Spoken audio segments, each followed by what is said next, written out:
It wasn't accidental. Not when the elbow came in high, not when the defender collapsed, clutching her face. Soraya Rivers didn't strike Caitlin Clark directly, but she landed a blow just as devastating. She took out Kelsey Mitchell.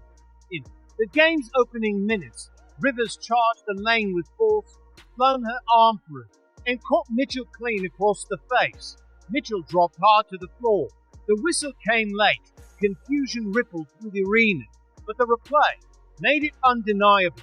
Rivers showed no reaction, no glance, no apology, no hint of remorse. The message was clear, but it was the wrong one for Indiana. It wasn't just a foul, it was a matter of pride. Mitchell isn't just a scorer. She's the core, the voice, the anchor in the storm. Seeing her go down and the refs look the other way flipped a switch in the fever. But it did something deeper to Caitlin Clark. She didn't respond with anger. She responded with control. She slowed the pace, took command, and made every possession feel deliberate personally. And as the game wore on, Rivers began to understand her mistake. Hitting Mitchell wasn't just reckless, it was the spark that ignited Clark. She wasn't just hunting a win anymore, she was hunting a reckoning. And by the final buzzer, there was no question who owned the court.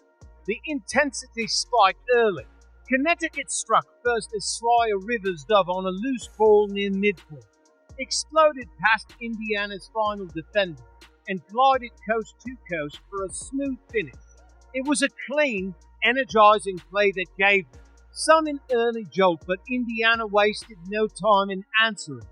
Pressured near the sideline, Caitlin Clark coolly spun out of a double team and zipped a pass inside to Natasha Howard, who cut at the perfect angle and finished strong at the rim. It was a flawless breakdown of the trap, sharp recognition, faster execution. On the other end, Connecticut turned to Tina Charles, who came off a screen and pulled up for a one-legged mid-range jumper. Not graceful, but effective. Indiana didn't. Link Clark fed Howard again, this time in deep post position. The defense rotated late, and Howard muscled through with two hard pivots, dropping in another composed bucket. The fever was starting to hump, spacing the floor, executing clean sets, and reading the flow in real time. Then Clark flipped the switch. At the top of the key, she paused just long enough to freeze a defender, then burst right with a hesitation, dribbled, slicing through traffic and finishing through contact, decisive, fearless, and precise. Minutes later, she was back in command at the top, surveying the floor with poise.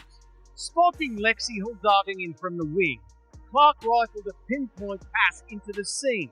Hull caught it in stride and banked in a silky fadeaway. But the real highlight was still coming. On the next possession, Clark secured the rebound, and with the game starting to bend to her rhythm, the stage was set for something spectacular. Clark grabbed the rebound off a miss and instantly turned defense into offense, pushing the tempo with clear intent.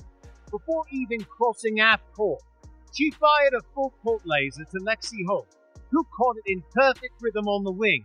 Hull set her feet, pulled the trigger, and drained the three, sending a wave of energy through the fever bench. But Connecticut struck back fast after a stop on the other end. They forced a turnover and turned it into points. Rivers led the break, found Tina Charles in stride, and Charles converted an easy layup. The Sun doubled down on their strength interior play.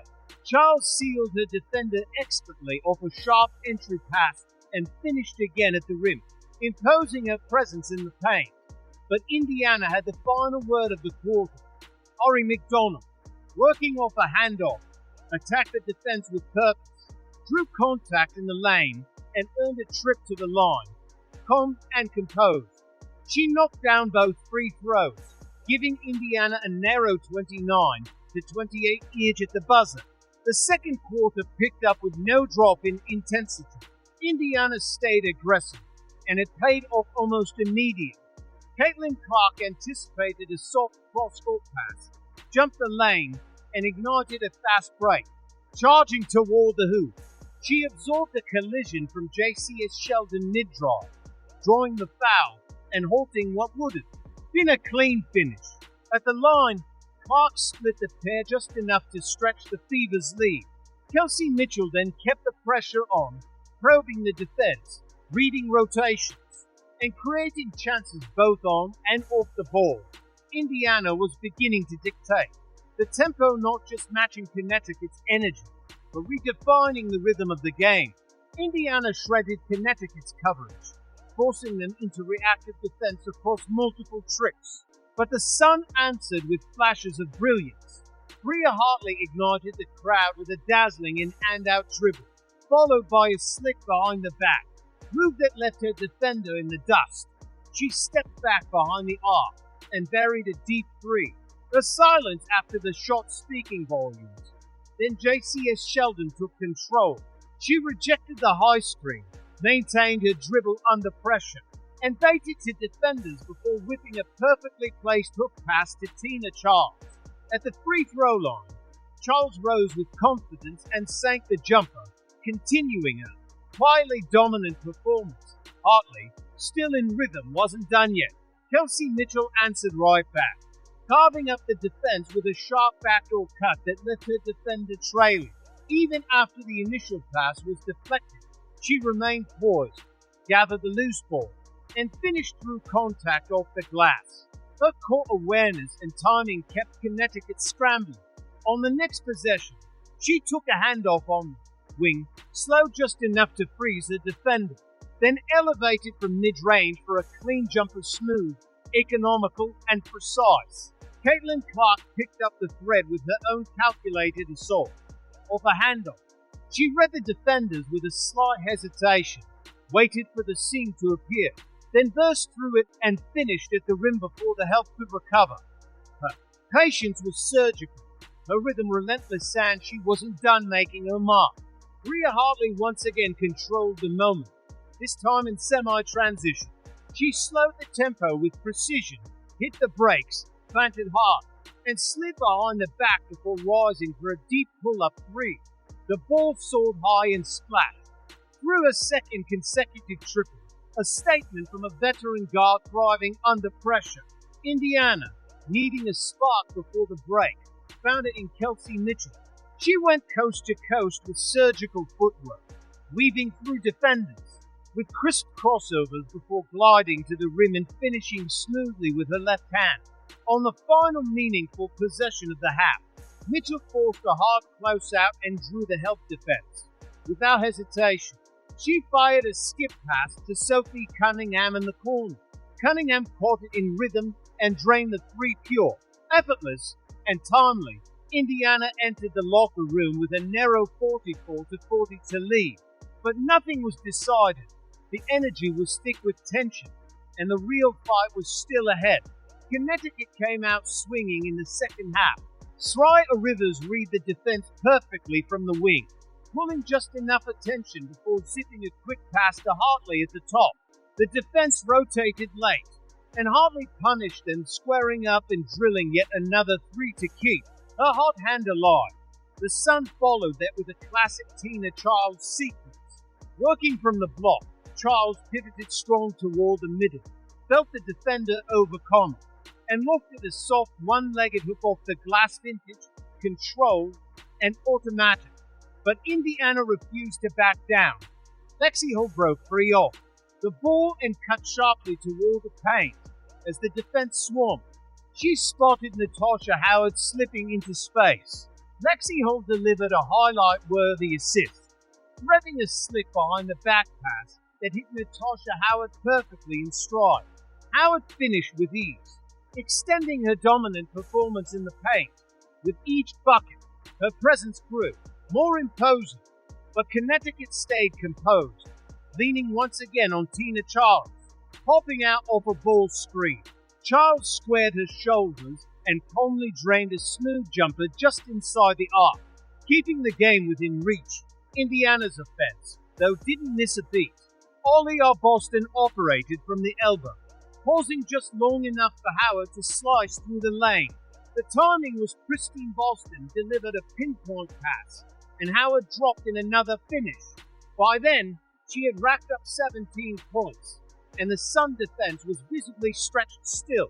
Connecticut answered with poise out of a baseline set. Bria hardly triggered the inbound, and Leah Land curled tightly round a screen, catching the pass in rhythm and sinking a clean mid-range jumper. The back-and-forth flow continued. Later in the quarter, Caitlin Clark saw daylight but didn't force the action. Instead, she sensed movement behind her. Sophie Cunningham slipping backdoor. With surgical precision, Clark zipped the pass right into a shooting pocket, and Cunningham finished with ease. But the sun refused to fade. Merrow took the initiative, exploding past her defender with a lightning-quick first step, absorbing contact and muscling in the and one. It was a defiant answer and proof that Connecticut wasn't going anywhere. Ollie Boston closed the third quarter with authority. Anchored on the low block, she backed her defender down with calm precision, then elevated into a soft, fading jumper that splashed clean and elegant. Veteran move that nudged Indiana back. In front, as the buzzer sounded, the Fever held a narrow 62-60 edge, and the atmosphere crackled with rising tension. Every possession now felt heavier, every touch more deliberate. Indiana opened the fourth by returning to their trusted formula. Caitlin Clark pulled defenders high, initiated a seamless pick and roll with Boston, and slipped a bounce pass perfectly into the lane. Boston glided to the elbow, rose with confidence, and drilled the mid-range jumper classic, composed and lethal. But Connecticut answered with urgency.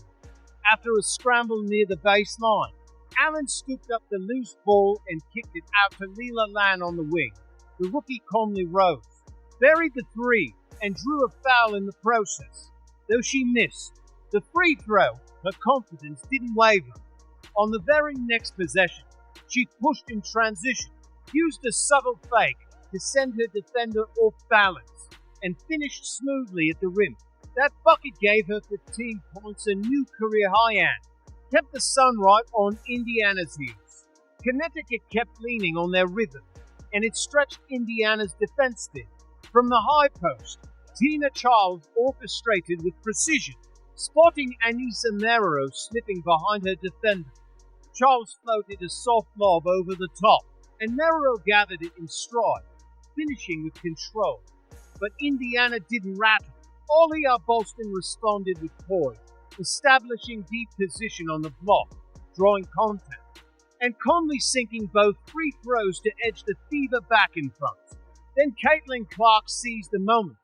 Working off a high screen, she paused just long enough to freeze the defense, then glided into the lane and floated a one-footed jumper calculated, quiet, deadly. Moments later, the defense delivered. Sophie Cunningham jumped a passing lane, sparked the break, and fed Clark in stride.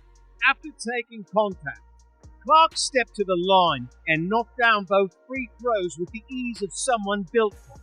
These moments, Indiana sensed the momentum swing. On the next trip, Clark drifted to the top of the arc, caught a clean pass from DeMaurice Dantas, and with no defender in sight, rose and buried a three pure rhythm, pure dagger. Still, Connecticut fought to stay close. Leela Land drew a foul to trim the deficit to 5, but Indiana was already in the bonus, and every whistle carried weight. Clark was fouled again at the top of the key and calmly hit two more clutch free throws. Then she delivered the final blow, threading a perfect bounce pass through traffic to Kelsey Mitchell, who finished clean off the glass. The Fever sealed an 85-77 win built on patience, precision, and Clark's icy control in crunch time. But the true turning point wasn't a play, it was a spark. When Sraya Rivers struck Kelsey Mitchell across the face, it didn't just draw a foul, it ignited a response. Clark didn't retaliate with words or gestures. She let the scoreboard speak, and by the final buzzer, Rivers wasn't just in foul trouble, she was watching the lead disappear. Realizing she had awakened the wrong player, Indiana left with the win.